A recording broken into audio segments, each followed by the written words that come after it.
I did a talk called How to Survive, which drew on my experience as a Boy Scout, which is if you're in unfamiliar terrain, if you are disoriented, if you're dehydrated, what do you do to survive?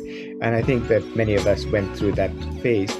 We need to design our organizations for uncertainty, and being able to be more nimble and more flexible and agile as a matter of course, just because 2020 proved how uncertain life can be. But going through a near-death experience makes you stronger in the long run. I think out of the pandemic, what you've seen is that the businesses who have been able to pivot their business model a bit or pivot how they do things and react in an agile way have been the most successful businesses. Don't leave yourself inflexible. Make sure that as new information comes in, you're able to react to them. So these black swan events that might only happen once a lifetime, it doesn't make sense to set your business up in case there's another pandemic, because that makes you inefficient. But it's a mindset that is then put into practice by the way that you set things up, the way that you set up your systems, the way that you choose your priorities, the way that you structure your teams. A few years ago, people were saying, okay, do you know how to use Excel? Do you know how to use Word? Do you know how to use PowerPoint? In a few years, people will expect you to be able to use automation tools to digitize some of your manual repetitive work, because that's going to improve your productivity. And the pandemic has actually created a clear urgency that people had to go this way, because any business that is not designed to operate digitally would not succeed.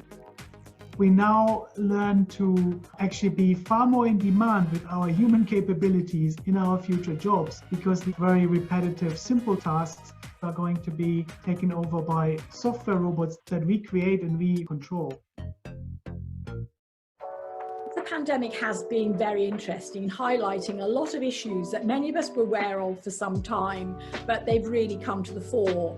Black, minority, ethnic founders have really had ongoing challenges in accessing investment compared with their white and often male counterparts. And at the same time, where you live is a second challenge. Put those two together, and as a Black woman founder living in Leeds, that's an incredibly challenging issue for you to deal with. So we've had to really look at things from a different lens, and as investors make changes. 2020 showed us that even the most certain predictions can be eliminated by a problem that affects humanity. For every real entrepreneur, there is something at the very core of everything that we're doing, and this is the purpose. Why is it so significantly important for me to solve a certain problem? Right now, it is even more important to really think, what am I doing with my limited time on this planet? For many investors in the pandemic, it's actually really changed their thinking, and they will build issues like social impact and sustainability into their investment thesis. So when you're an entrepreneur approaching investors right now, you need to really think how far you can show that you're going to make a really strong impact, either socially, environmentally, globally.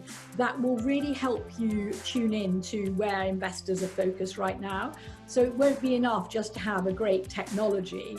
It's got to really have that wider and deeper sense of long-term impact. And I think that's really going to attract investment much more successfully in the year ahead. We see a lot of businesses that have a very strong purpose-driven approach. And that really, I think, is going to be a lot of the future for global development.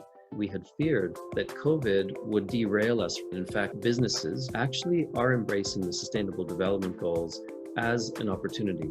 Because of the disruption that we're going through, there are many opportunities opening up here for social entrepreneurs with the right business model, with the right outreach, with the right thinking around how to leverage digital technologies in a better way.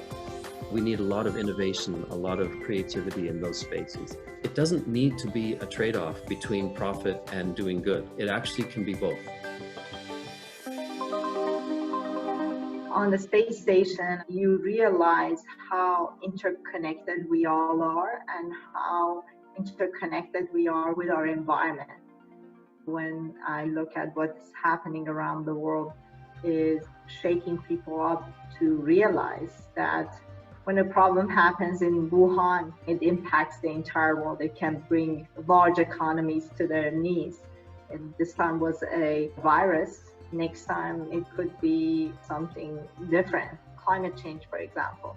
So let's not just be naive and let's do something now. From everything we've learned, I see more people talking about long-term thinking because they don't want to deal with something like this again. We have the opportunity to create businesses which follow a new set of rules.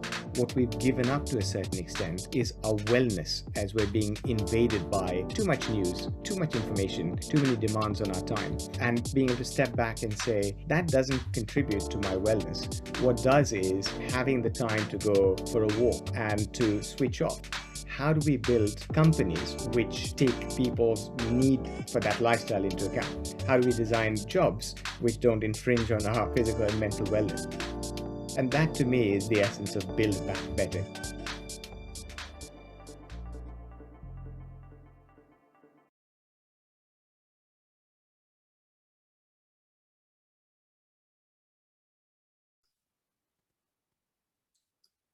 Hi, everyone, and welcome to our first lunchtime keynote. I'm Sorina. I lead on speakers for OSEFx, so I really hope that you have found the session so far insightful and inspiring. I want to kick off the lunchtime keynote by thanking our friends from the Henry Crown Fellowship team over at the Aspen Institute US, who supported us in making this session possible. And our guest today is Henry Crown Fellow Sheila Lirio Marcelo, entrepreneur, skilled company leader, and force for social growth. Sheila is currently a venture partner at New Enterprise Associates, and prior to this, she founded Care.com in 2006 and served as chairwoman and CEO until early 2020. With Sheila's leadership since founding, the company had year-over-year growth of over 100% prior to going public in early 2014 and was sold to IAC in early 2020. Today, Care.com is the world's largest online destination for finding and managing family care, serving more than 35 million people across 20 countries. Over the course of Care.com's growth, Sheila has been honored with numerous accolades, including one of the top 10 women entrepreneurs at Fortune's Most Powerful Women Summit in Fortune magazine.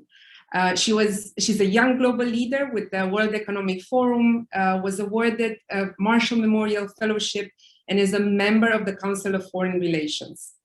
She was also the youngest recipient of the Harvard Business School Alumni Achievement Award. Hosting the fireside chat is our very own Pegram Harrison, Senior Fellow in Entrepreneurship at Said Business School. He's a member of the Oxford Centre for Entrepreneurship and Innovation, and he teaches entrepreneurship and leadership, especially in an entrepreneurial context, to executives and diploma students, as well as on the MBA and undergraduate programs at Said Business School. He also conducts research at the intersection of business and social issues and on projects relating to business education, particularly for women entrepreneurs in Muslim communities. Before joining the business school in 2008, he taught entrepreneurship and strategy at the European Business School in London and was director of the Emerging Leaders Program at the London Business School. He's worked also as a strategy consultant around the world for both public and private sector organizations, as well as for governments in both developed and developing countries. Therefore, I think we can conclude that you are in for a treat today. So Pegram, Sheila, over to you. Thank you, Serena, so much for that fulsome introduction. And for everybody out there, it's a great privilege to be here with you. And for me, especially, to have the opportunity of a half-hour chat with Sheila. So Sheila, great to see you. You're over there in the States and we're over here in Oxford. It's an amazing thing that we can do this with the technology that might be frustrating, but is also enabling.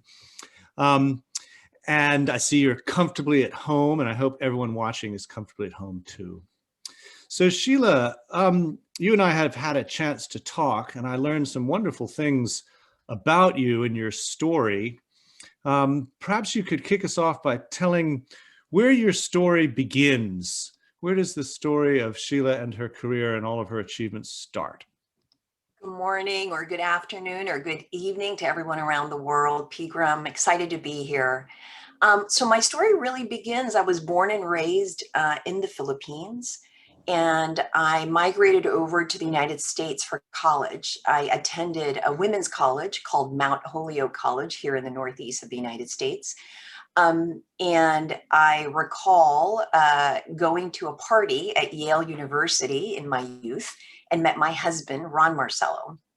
We began to date, and then we got pregnant between our sophomore and junior year. That's sort of our second and third year in college and university. It was a surprise. It was not what was expected. I thought growing up that I was going to go into law or investment banking or consulting, but found myself struggling with childcare at such a young age. And fast forward, when our second son was born in grad school, we started to realize that we were continuing to struggle with care, despite the fact that we were both working full time and trying to support each other. I begged my parents to come from the Philippines to actually take care of our younger son. And when my father was walking up the stairs with our baby Adam, he fell backwards and had a heart attack. And thankfully, we were living in Massachusetts here in the United States and had great medical care, and my father's alive today. But at 29 years old, I found myself sandwiched, that is what we call in the care industry, sandwiched between childcare and senior care. And we didn't really have a lot of options. Ron's parents were deceased. My parents were now ill. We didn't know where to go, Pegram. The inspiration for me to really start care.com came from a real personal crisis and an experience of making sure that my loved ones were cared for. And I started to realize millions and of course billions of families go through this, not just us.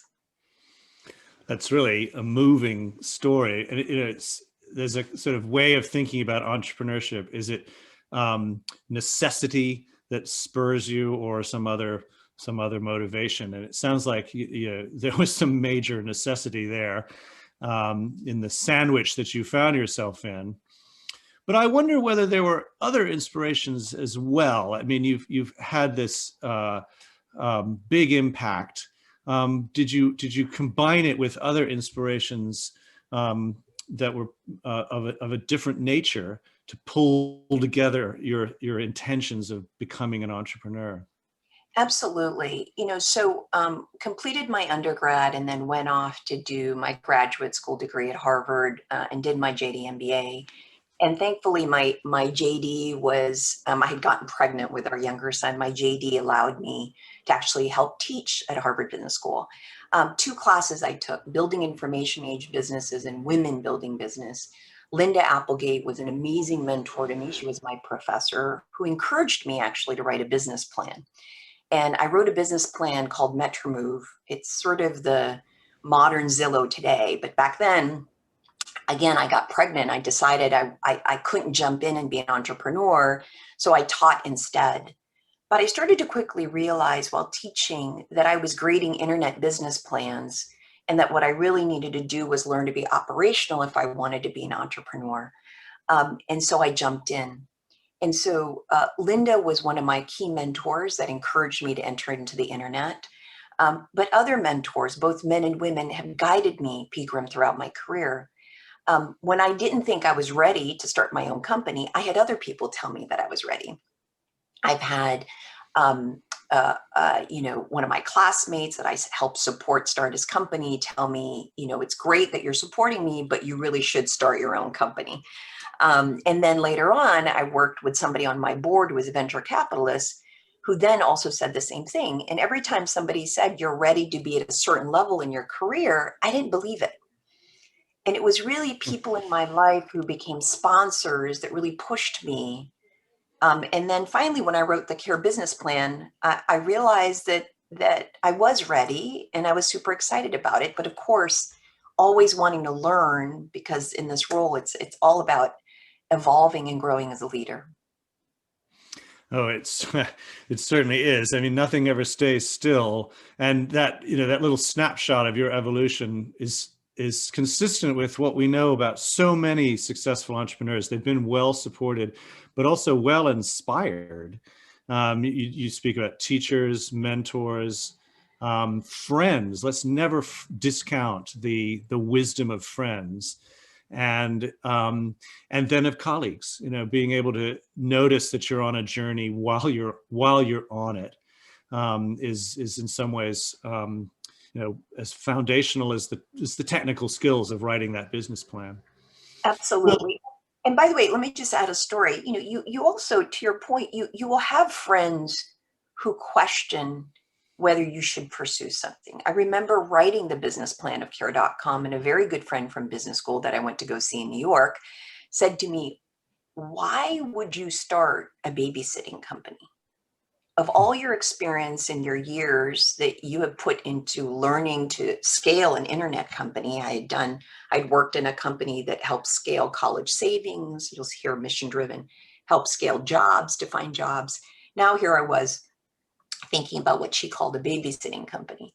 And so even in those moments, those people inspire you to actually find the strength within, to really believe in your passion. And that's important, to have friends that hold up a mirror and that pushes you to really have that conviction. So it's both ways. It's not just friends who are pushing you for agreeing with you on everything. You need friends to really ask and question you about what you really want to do in life. Well, that is true. And I think we forget that friends are critical friends. Your best friends are critical friends. And it sounds like you were fortunate in that as well. So it's clear that you were shaping a business by listening to all these inspirations, and also from experience of shaping other people's businesses, or your involvement in other business ideas. So then you began eventually to think about turning your idea for Care.com into a business. When did that really start to take shape, and how exactly did you decide to stop doing everything else and focus in on that? So at the time, I was working at a company called You Promise that was helping families save money for college. It was sort of developing a marketplace as well, a loyalty program. And my father fell ill. And of course, I had done a business plan on Metromove, which was a real estate marketplace. But when I went through my care experience, Pegram, of not finding care for my parents or my children, I started using the yellow pages. I know, dating myself, at the time, Craigslist, at the time, putting up 8.5 by 11 sheet at our local church and the YMCA. Yeah. It did a little peel of a little ear with a tag of the phone number. Oh, yeah. Please call me. It was a struggle. It was a struggle for years to find care. And I started piecing the idea together to say, wow, this is really difficult and there's nothing out there. But I wasn't ready yet to start anything. I didn't have the experience. I needed to first learn how to build an organization. And so I stayed at You Promise. I learned product management, marketing, lots of different functional areas, and learned to lead in those areas. And then moved on to another company to actually help around the jobs that I mentioned, and now refined that marketplace concept and started to observe a subscription business model.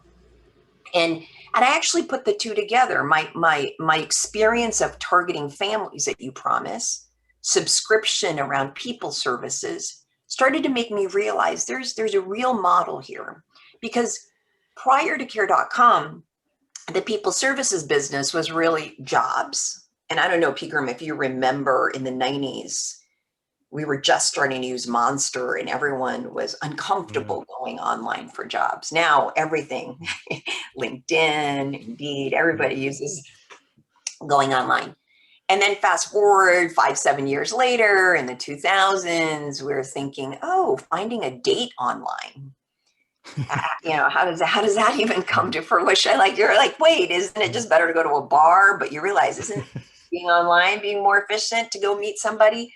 But yet we were really uncomfortable. And today my children, my eldest is 28, and he tells me everybody meets on Bumble and Hinge, and that's really what happens in their life. And so this was for us, when I was starting to observe this, we started in 2006. We thought the time was right. So that combination of focusing on families and getting that experience, understanding subscription business models, and then understanding what is happening in the macro environment that made it right now for care.com was really important.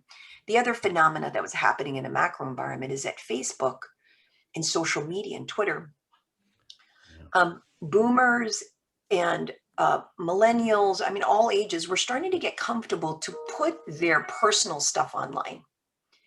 And because care is so intimate for people and personal and private, it also needed that to happen. Not only people service marketplace, but this comfort level to say, I'm now going to go online for someone in my family. That we had to wait for all of that to happen for the right moment for care.com. That's so sensitive and so subtle. And I think people think about business models as being about market sizing and understanding your competitors and that sort of thing. But what really matters, especially in a business that is about people and that has has the word care in its name, are these more subtle things. And that if you can, as an entrepreneur, if you can manage that, you've got a competitive advantage. Other people are going to find that really hard to do and to turn into a business model. So that's very interesting. So then the business model took place as a subscription service for family or caring related people services right at the start. Right. Has it? In what ways has it evolved since it first emerged? Yeah, look, Pegram, I know that many businesses from the start generally pivot. Right. We know that, and we look at case studies of so many businesses. What was interesting about care.com, and in our research, we started with subscription. We stayed through until 13 years until we sold it to IAC. And it worked out in that the definition of developing that liquidity for the marketplace, of charging the families who had deeper pockets to actually look for care, and making it free for caregivers, really stuck with us that whole time. Now, we started also charging and developing other businesses, payments. We eventually did an enterprise business to serve employees, and that was still a subscription service. We also started to target small businesses that wanted to market to families. So the subscription model actually stayed all the way through. And then we started to charge caregivers as well in a subscription model. So the model evolved, but pretty much stayed as a subscription service. What's interesting is, a lot of people think that pricing or charging is sort of the definition of the business model. What surprised us was actually the shift to mobile, because we were a web-based business. And then, we found one year when in a December Christmas, when a lot of people bought iPhones, by that February, mobile just surpassed desktop, and we were not ready. We thought we had a couple more years.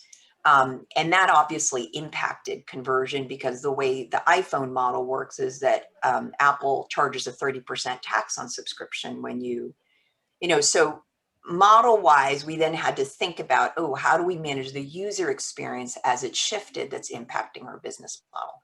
And by that time, we were public. So that wasn't easy. So we quickly had to retool the platform.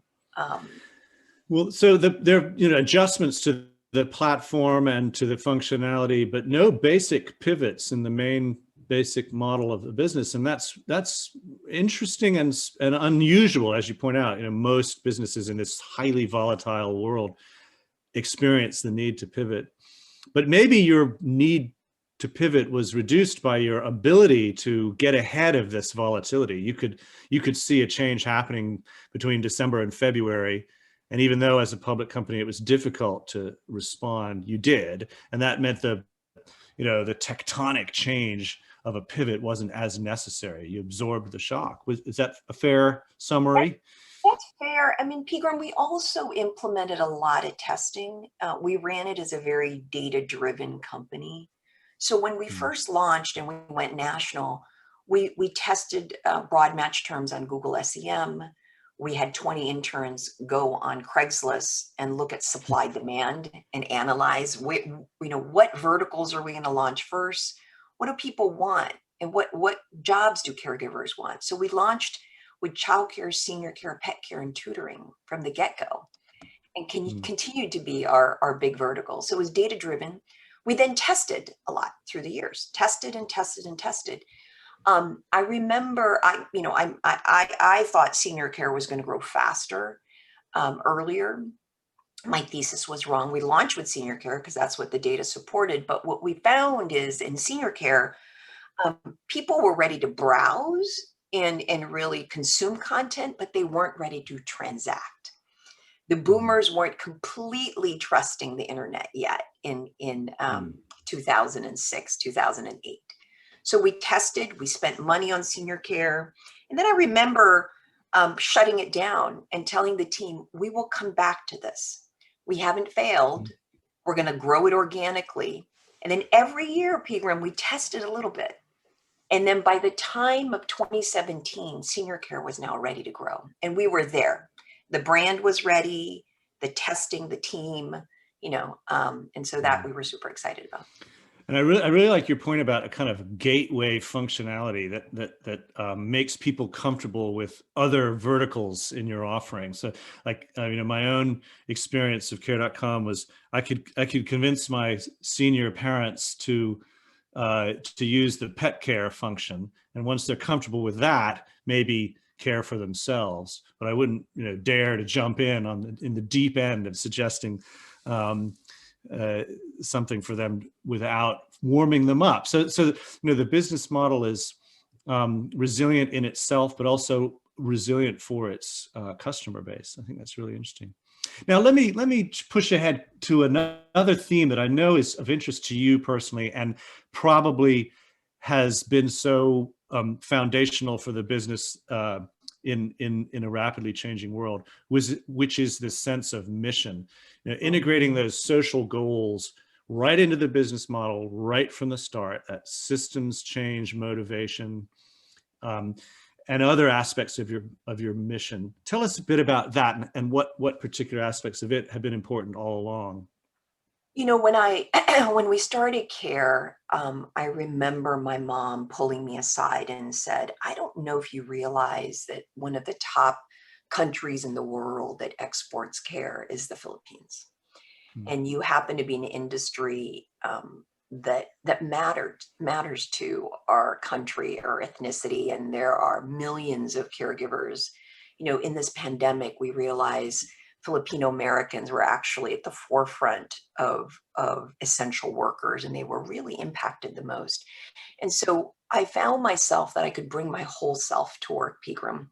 Here I was, not only super passionate about the plight that I went through as a parent, but that I got to bring to bear something that represented who I was, which was really unique. And then I would say the first 5 years, we were pretty much heads down and really focused on developing the company that was based on values of caring. I want to come back to that in a second, but first kind of just do the broad brush of how we got into the social mission that created an impact on other people's lives rather than just our employees, which was critical and important. About the 5th year, we decided in researching what was happening to families was that one of the key barriers actually was the cost of care, not just finding care. It became one of the top budgetary items, close to home, mortgage, rent, college education, and it was becoming unaffordable, so that they couldn't work. But here's a challenge. You started to peel the onion on financing care. It was strange, however, that caregivers were paid under minimum wage in this country, in the United States, and they were on average paid $11 an hour, where golf caddies were getting paid $15, $17, $25 an hour. And so something didn't sit right with us at the company, we started to say it is our responsibility to actually really pursue solving both sides of the marketplace, where there's not only a sustainable livelihood for caregivers, because that's what holds up the industry, but how do we make this more affordable? So we made sure that no jobs that were posted on care.com was below minimum wage. We started to focus on, we were the first platform that developed a pooled portable benefits for our caregivers. Eventually Uber and other marketplaces started to adopt that. We provided access to healthcare to our caregivers. And it's not a common thing for companies to actually do that. We started to develop relationships with the unions to improve what we were providing to caregivers. We partnered with an incredible woman named Ai-Jin Poo, who inspires me to this day because she fought for domestic workers and their rights. I started to fly around the country with her to support passing it in each state to ensure that caregivers had rights. So I soon found myself on a platform of advocacy for caregivers, while at the same time developing solutions for families to make it more affordable. Our business model didn't charge an agency fee. We didn't take a matching fee. You just simply subscribed. And so we were a cheaper option that made it affordable to the mass market. We soon found that about 20% of our members we were serving were under 50K income in dollars, $50,000. We were starting to become a mass market solution that drove jobs in the economy. Yeah, that's so exciting. And, just listening to you and your passion as you talk about it is inspiring. Now, we don't have much time left. It's always so frustrating, but we've come to the level of leadership, and your leadership, but also the what sustained you as a leader. It's clearly the mission, but also some of the other people you had the privilege to work with, and the sort of inclusive and empowering benefits that you could deliver, not just to your employees, but also to your customers and the people they were all serving. So let's end on this notion of leadership and what sustained you and as a leader, and how you integrated your life so that you could keep the system going. Well, definitely purpose-driven. Care is the work that makes all work possible, and having all our team members believe in that. Gandhi always said that the culture of a country needs to be in the heart and soul of its people. And so building a company that's values driven and shared by every employee, that we live that purpose together, we share that value set together. And then it's also valuing yourself. How do you do that? You've got to sustain and take care of yourself, whether it's meditation, yoga, exercise. And I know it's a strange thing as an entrepreneur to be that open about it, but I remember taking steam baths, cold plunges, ensuring my lymphatic flow is working. Like, just take care of yourself, do what is necessary, because to create impact in the world, and I think you use to build back better, which is the theme, right? You've got to take care of yourself so that you can make an impact on others, and they can then in turn make an impact on millions of other people. Well, hearing a message of care from the founder of care.com is persuasive.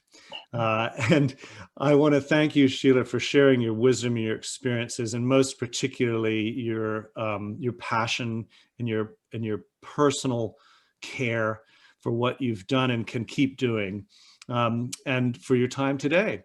So it's been inspirational. And for everyone else out there, I hope you've enjoyed it and learned a thing or two from Sheila Marcelo. Thank you all. Thank you all. Bye-bye. Bye-bye.